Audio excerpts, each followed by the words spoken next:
So one of the major processes that you'll run into when doing short sales is FHA-backed mortgages. Now, as we talked about from the beginning, just because Bank of America services the loan doesn't mean they own it. So in the cases of FHA loans, meaning that FHA is the actual investor on the loan, regardless of the bank, the process is uniform. So it doesn't matter if it's a B of A, it doesn't matter if it's a Wells, if it's a Chase.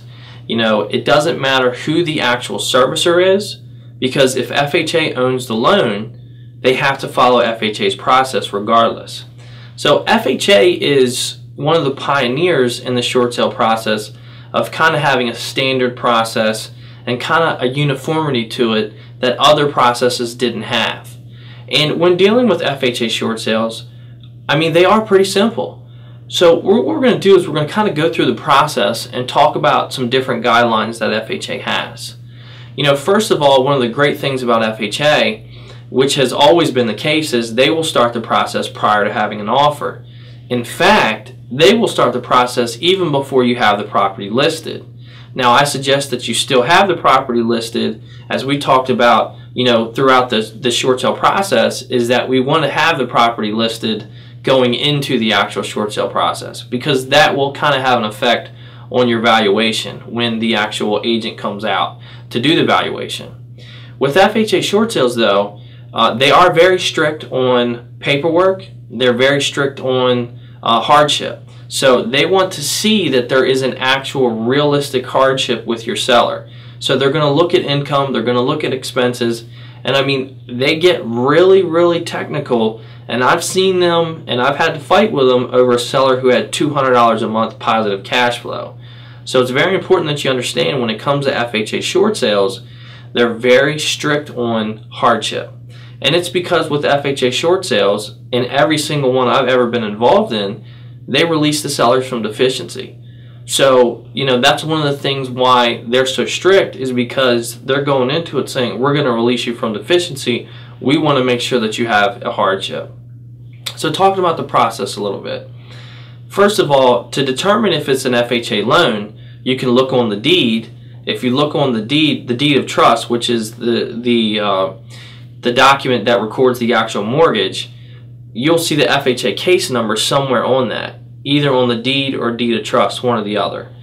The other thing too is sometimes on your actual client statements, their actual loan statement, it'll have the FHA case number, or you can go back and pull their original settlement documents. It'll have the FHA case number on it also.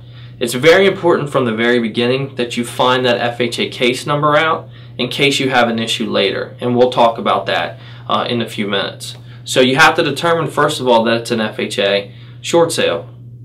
If it is an FHA short sale, you get your seller to organize all their financials as soon as possible. Get the property listed. Once you've gone through all the qualification stages, send that into the servicer. And some servicers, if they tell you, hey, we don't start the process prior to having an offer, they're absolutely wrong in this case, because it's an FHA guideline that the process is started prior to having an offer.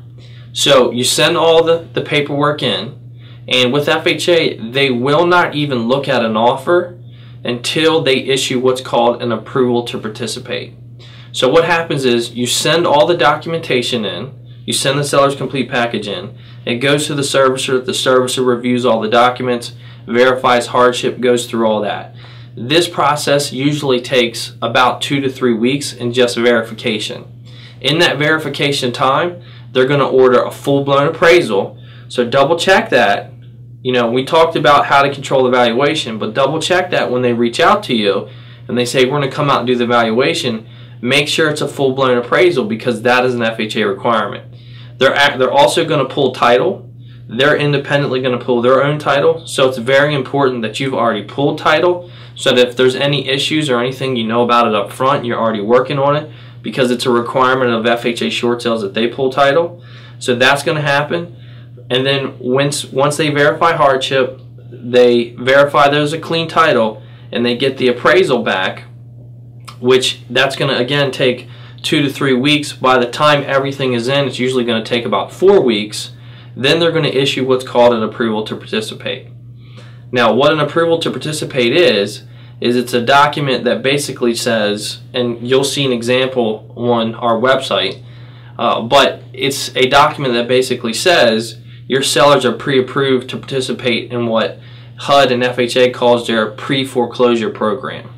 So, and on that approval to participate, because the valuation is already going to be done, what's so great about FHA Short Sales is on that approval to participate, it's going to say what the property actually appraised for, which is great. So it's going to say that the property appraised for $200,000, let's just say in his example. So it's going to say that on that approval to participate. The property appraised for $200,000, and from the date of issuance, you have 120 days to try to get this property sold. That's how long the approval to participate is good. So again, 120 days is how long you have once you get the approval to participate. And in that 120 days, the foreclosure stops. So that's great. You get the approval to participate, you know how much it appraised for, and then the foreclosure stops. Not only that, HUD has a tier system as far as what they'll accept for a net offer. And it goes a little bit like this. From the ATP, the approval to participate, in the first 30 days, they'll take 88% of appraised value net to them. So let's step back a second. What that basically means is they'll take 88% of the appraised value in the form of an offer with all fees taken out. So that means that your commission, all expenses, transfer recordation, everything comes out of it. They have to net 88% of $200,000 using that $200,000 example that we just used. In the next 30 days, they'll take 86%, and then they'll take 84%. So if you're on the market 90 days, the net becomes 84%. And you can even push that a little bit. We'll talk about that in a second as it comes to variances when dealing with HUD properties. But that's the basic timeline that's going to be outlined in the ATP. The ATP is also going to show how much money in relocation the seller is going to get. When it comes to HUD, $1,000 is the max relocation HUD will pay, $750 is the minimum, and that's based on when the property sells. So on that ATP, it will say, you know, if the property sells within a certain amount of time, the seller earns $1,000. If not, then it goes to $750. Also on that ATP, it will outline specifically some of the fees that HUD will pay and some of the fees that they won't pay on the closing statement. One of the things that I think to do that's very important, which we'll put on the website for you, is having the sheet from HUD that outlines what their actual fees are that they will pay and the HUD fees that they won't pay, because a lot of servicers out there aren't really aware of the HUD process and how it works. And sometimes they get things confused and they say, well, HUD won't pay transfer and recordation, when in actuality they will, and you can pull the guideline right from their website. So we have an understanding of what the ATP is. So once you have the ATP, you know what HUD is willing to net. So once you get an offer, if it meets the approval to participate value, then the second phase of this process is pretty simple. Because if you get an offer that meets net, and it meets the conditions laid out in the ATP, there's really not a whole heck of a lot to negotiate. But this is why it's also so important that with HUD properties, FHA-backed mortgages, that you start the process prior to having an offer. Because it doesn't matter if you have a full price cash offer settle in 10 days, HUD's process requires they go through the pre-foreclosure program and get an ATP issued, regardless if you have an offer or don't have an offer. That's their guidelines, that's their programs. So hopefully you can get that knocked out really quick, and then once you get an offer, there's not a whole heck of a lot to negotiate.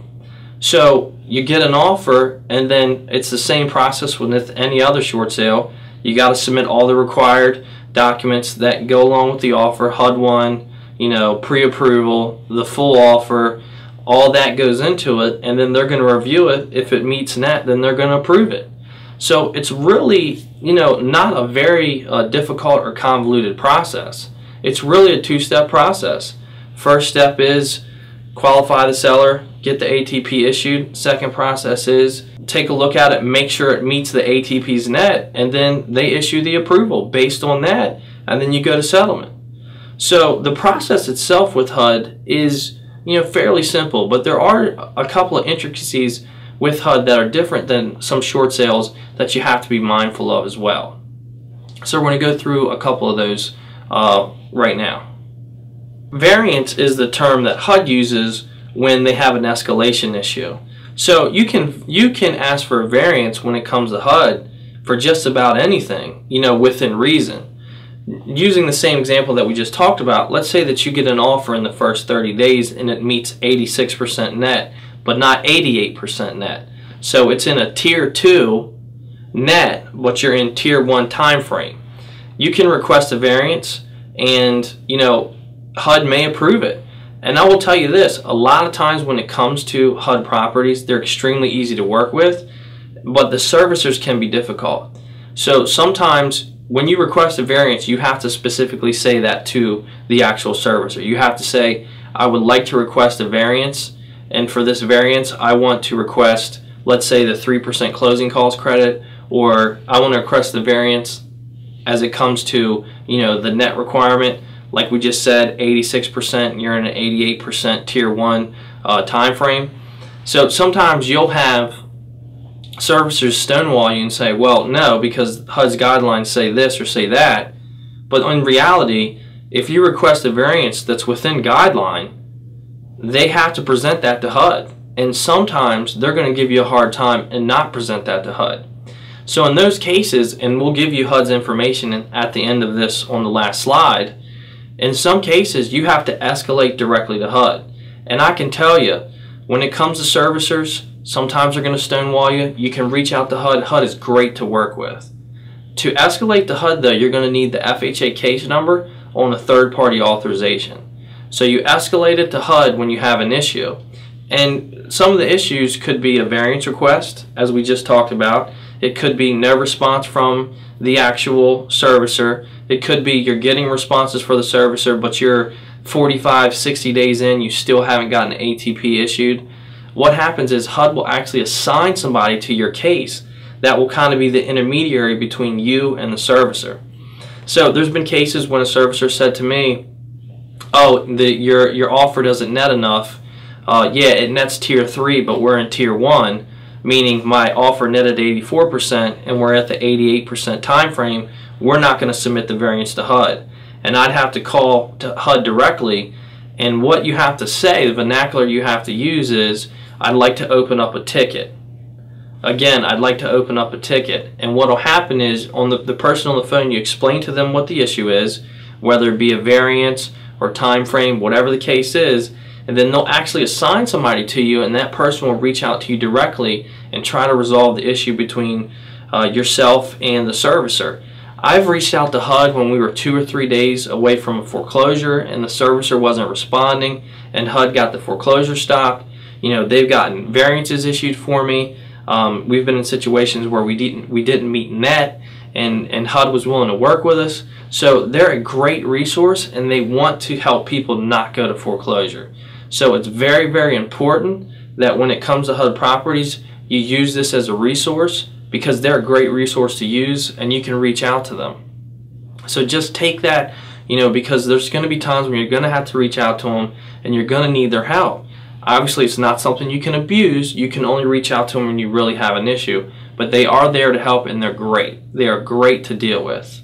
One of the other things that's a little different when it comes to HUD properties is HUD is going to want the homeowner to be owner-occupied. They want the property to be in an owner-occupied situation. And if the homeowner has already moved out, it is a guideline that the property still has to be maintained. There is exceptions such as job transfer, divorce, a couple other things in their guidelines that they allot for, but even if the homeowner has relocated, it's very, very important that the property is still to be maintained. If the homeowner has relocated, HUD is going to require that that homeowner writes a letter explaining the situation and explaining that the property is still going to be maintained. One of the other guidelines that HUD has is they will pay a 6% realtor commission. So again, it's great in this situation, but you've got to know that it's a HUD-backed property to earn that 6% commission. So if you know that FHA HUD owns the actual loan, you have a servicer try to cut your commission, you just refer them to the guideline. because it's a HUD guideline that you earn a 6% commission. The other thing is, with HUD, they're going to look very strict at the actual hardship, so there has to be proof of the hardship. So they have to see a change in income, they have to see, you know, proof of a job loss. Whatever it is, they are going to want to see extra proof. They're going to want to see everything, because their guideline says verification of written proof of hardship, and they're very strict and they're very stringent on this. So it's very important that you have your case together and you have ample proof to put in front of HUD when you're applying for an FHA short sale. For the most part, with most FHA short sales, most of that is going to be done manually. It's not going to be done through the Equator system. Wells Fargo has started to do their FHA short sales through the Equator system, but B of A, Chase, and a few others still are doing it manually. So for the most part, you'll be negotiating HUD properties manually and not through the online system. One of the other guidelines that HUD has is that the seller has to list it with an unrelated agent or broker. So that's another one that a little bit different than some of the other programs that are out there. Another one that's really big, and this may change sometime in the future, but as of right now, as of the time we're filming this, this is something that's a real reality, is that one of HUD's guidelines is that at the time of sale, so at the time that they actually go to settlement, when they're getting ready to go to settlement on this actual short sale, they're going to check to make sure that this seller is behind on their mortgage at least 31 days. So that is an actual guideline. Now again, in this situation, if they're not behind on their mortgage and they don't plan to be, or they don't want to be behind on their mortgage, but they can still show a hardship, you can try to request a variance with HUD to show that, hey, they're going to be behind eventually, and in this situation they don't want to get behind and damage their credit anymore. You may be able to get that through, but I've had a tough time sometimes. So at the time of settlement, they're going to check to see that that seller is behind at least 31 days. And I've had situations where they've come back to me and said, wait a minute, we can't go to settlement, your seller's not behind yet. So it's very important that when it comes to this situation, that you make your sellers aware of that guideline, and you guys are aware of that in the situation, because that could be a situation where it derails the entire short sale process. Again, you can try to apply for a variance, and you can try to get through it. And again, with HUD, sometimes they do offer special exceptions, but you know, not always, and that is an actual written guideline. There's great information on HUD short sales and all their guidelines directly on their website, hud.gov. You know, all their forms, everything you possibly could need, all the information as it relates to HUD short sales are on there. Simple to read, very easy. You know, I pull the guidelines down, keep it on my computer, you know, refresh my memory constantly and go back and reread it. But it's very good information on hud.gov, and it's a great resource. So FHA short sales are a reality when it comes to you know, dealing with short sales. You're going to come across a lot of people who are in a situation where they need your help, and they have an FHA-backed mortgage. It's a lot easier of a process than most processes are out there. Again, it just comes down to organization, verifying hardship, you staying on top of it, because just like any other short sale, to get to these good timelines, you have to stay on top of every situation in the process. And you have a great resource when it comes to this. You can reach out directly to HUD when you're not getting a response from the servicer, or when you need to get a variance. These are great people to work with. I love doing FHA short sales because they're simple. I always know that I can climb higher if need be. And, you know, it's a very great program. You know, knowing that your seller is going to be released from deficiency going into it is a really, really big deal. So it's so very important that you learn this process, because there's a lot of people who need your help when it comes to FHA short sales. And once you do a couple of them, because it's universal, regardless of servicer, they actually become fairly easy. So I hope this information helps, and I hope you go out there and be successful at closing FHA short sales.